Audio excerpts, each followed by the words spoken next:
Cousin falsely accused me of SA. Now my family is finally contacting me after almost 10 years. I grew up in what was probably the most normal of normal households. Parents worked a lot, but still managed to care for me and my 3 older sisters. We were never super close as a family, but never had any issues either. Same goes for my extended family. They always lived a few hours away, but we saw each other during summer holidays or Christmas and always got along great. But when we got older we naturally grew apart as everyone had their own lives. I'm 31 now. In 2014, when I was 22 and attending uni, I got a phone call from my mother that turned my life upside down.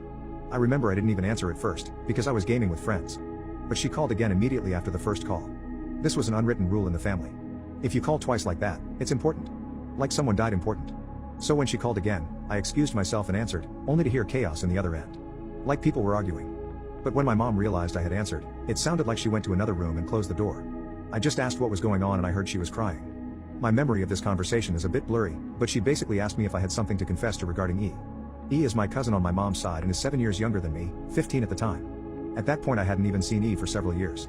I just said no and asked what this is about. She just cried even harder and started accusing me of SA-ing E back when we were children.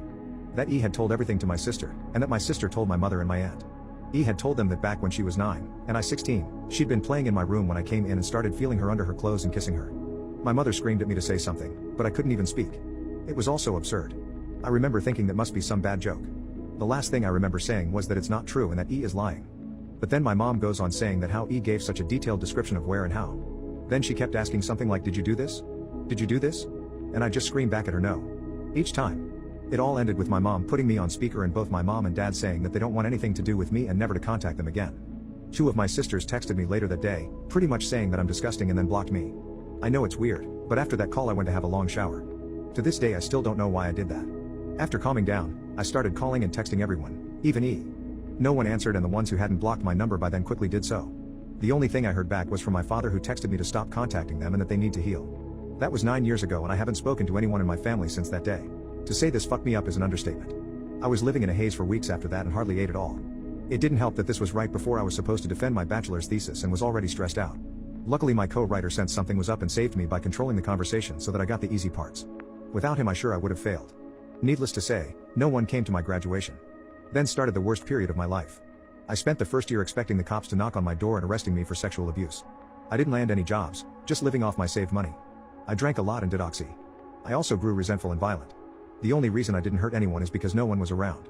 My neighbor called the cops on me once after I had smashed a glass, but I managed to convince the officers that I had just dropped it, and they went away since there were no others inside my apartment.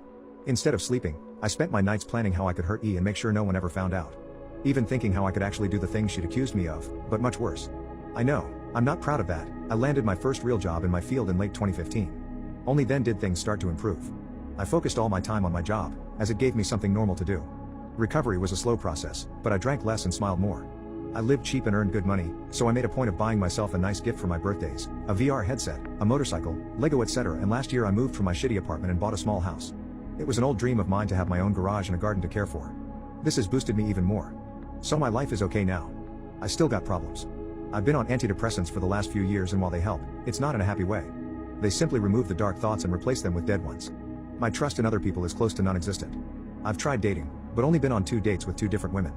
It's really hard to speak like a normal person when it comes down to it. And what would I tell a potential partner when she asked about my family? Oh, you know they accused me of a heinous crime and we're not talking anymore. But I didn't do it, I swear. My field is very male dominated, so the only woman I really speak to is my therapist, who I like a lot. A few days ago, I received a text from my mother. It felt unreal and I was scared to open it at first, so I just stared at the notification for hours before opening it. Yesterday, a second text followed. Translated, they basically say, "Hi, my name. It's been so long since we talked. We miss you and want to know how you're doing." Here she writes a long text about my sisters and how my nieces and nephews are getting big. I didn't even know I was an uncle. Know that we love you and always will. Love, Mom and Dad. The second text said, "Hi, my name. We understand if you don't want to talk to us after what happened, but please listen. Last month, the subject of you was brought up at a family gathering. During this, E was downplaying everything that had happened to her. It got so awkward that she finally admitted that nothing happened and that she probably just dreamt it. We were all appalled by this. When we last spoke, we wanted to protect E and did the only thing we thought we could do. We know that's not excusing how you were treated. What E did was wrong and we're all angry at her. We have called everyone that knew and told them the truth. We all want to speak with you and your sisters want you to meet their families. Please write back if you can find it in you to forgive us. Love, Mom and Dad." So yeah. That's my situation right now. I haven't answered, but they no doubt know I've seen it. Truth be told, I'm seething. So many old, shitty memories are now stirring again. I don't want to forgive them and I wouldn't trust myself to be in the same room as them right now. Part of me wants to call my family and unleash everything on them, to guilt them with everything I went through until they all hit their rock bottom. Then dedicate my life to make my cousin's life as miserable as possible.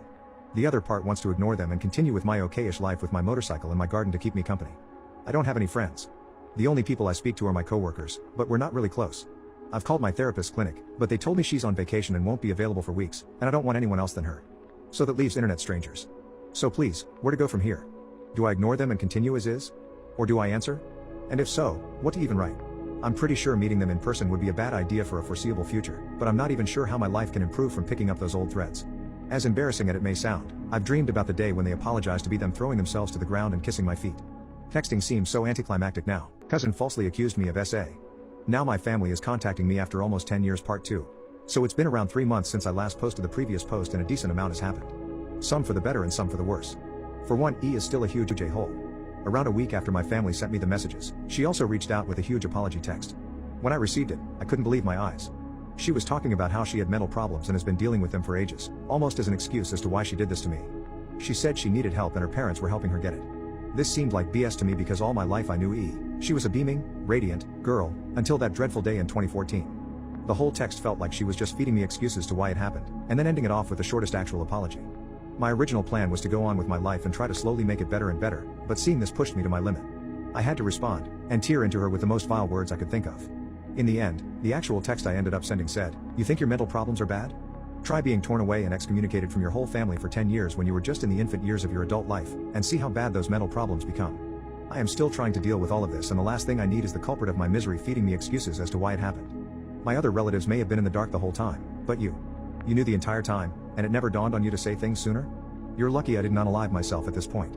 My parents and sibling might be another story, but I will never be able to forgive you for the irreversible damage you have done to me and my relationships. Please, rot in hell and never contact me again." She hasn't responded, but I can see that she got the message because of read receipts. Maybe she took the hint to not respond. The good news is that I also responded to my parents. Nothing crazy in text because we really got the whole conversation out over the phone. It felt weird hearing their voices again. I used to relate those voices to being safe and home, but after what happened it was a whole new feeling. At first, I hated it. All the sour memories popped back into my brain from the day I last spoke to them. Those voices had been screaming at me for things I didn't even do. The conversation lasted about 3 to 4 hours, and while it was hard for me and most likely them, it was the most productive conversation I've ever had with them. I thought it would be a lot of excuses just like E, but to my surprise, they not only apologized a million times over, but told me everything they were in the wrong about. They said it was weighing on them all these years and now that the truth is out they don't know how they can live with themselves. The one really hard part was when I asked them why they didn't hear me out or believe their own son compared to a niece. They told me they struggled with it immensely but E had made it so believable that they felt they had no choice. I told them that instead of just cutting contact, they should have at least tried to get me help, but they gave me nothing to work with. They said they knew this and that was the hardest part. After the first year or two, they said they wanted to contact me and try to figure things out, but they ultimately decided that me being who I was would not talk to them and things would just get worse. That got me heated a little bit because who cares what type of person I am? What I really am is your son and that comes first. At the end we came to the conclusion that we will stay in contact. I am not going over to visit them or anything but it's a start. While there is still so much hatred in my heart for them, I feel like things can get better, and that's why I'm somewhat happy. Since that phone call, we frequently check up on each other, and conversations are slowly getting back to what they used to be. Maybe I'll visit them someday, but I don't know when that will be or how it will go. How am I supposed to hug and say hi to the people who threw me out of their life? Cousin falsely accused me of SA.Now my family is contacting me after almost 10 years. Final part. Hey guys, so I have another update on my whole situation regarding E and the SA. It has been another 4 to 5 months since the last update and I have some better news than worse this time again. To start off, a lot of people were telling me to sue or take E to court. While I agree that what she did was unforgivable and heinous, I don't feel like that will cause any good. The situation has been 10 years in the making and I kind of just want to be all over and done with it. Taking her to court would cost me thousands in legal fees that I just can't afford, and I also can't help but think of the fact that E never took it to court either. I know that's not a good excuse but it's just a thought. I am still in contact with my parents and you won't believe it but I actually visited them around a week ago. They also have removed contact with E, and I feel like her getting the same treatment I went through is similar to being sued in terms of punishment. Believe me I would know. Visiting the parents went well. I haven't seen the rest of my family as I want the process to be gradual, but we met and had a nice dinner, of course.